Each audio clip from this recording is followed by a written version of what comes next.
သခင်တည်တော်နေရှိပါစေ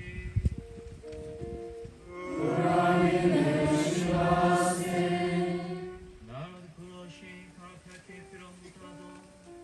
ကမီရောသာရောတရှင်တော်ဝိညာဉ်တော်သည်ဒီနောတောင်းချစ်ကပြတော်ပါစေတော်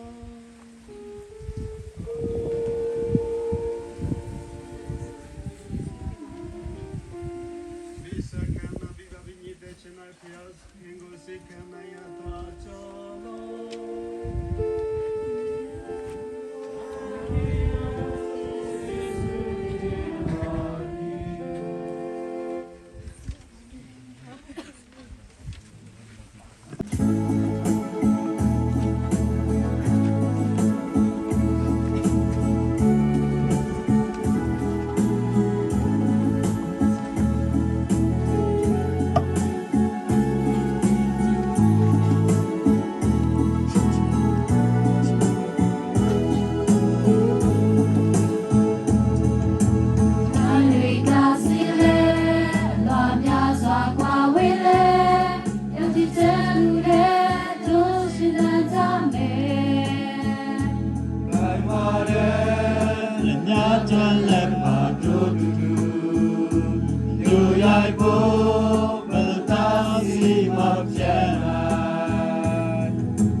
Messiah.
ရှိကဘယ်လိုရှိလဲကျွန်တော်ကိုစောတော်ကြကျွန်တော်ဒီနေ့မတက်စမတူတဲ့ချူစမရပါအာမင်လူမမြတ်တော်စိတ်ဒီတခင်မှာကျွန်တော်မှာဆောင်ရမှာကိုရိုင်းနိုင်ငံတော်ဒီရောက်ပါစေတော့သမီးတော်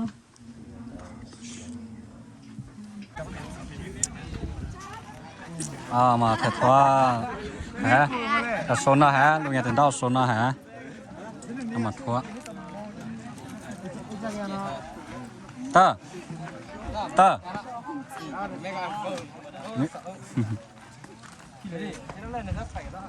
một trăm liệp à một nè mà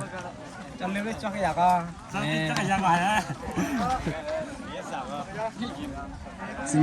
xin nghe rủ cái gì à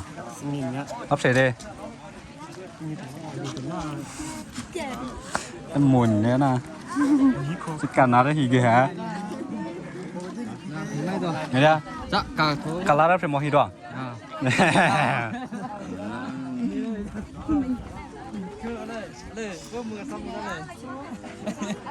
đó có mất gì đấy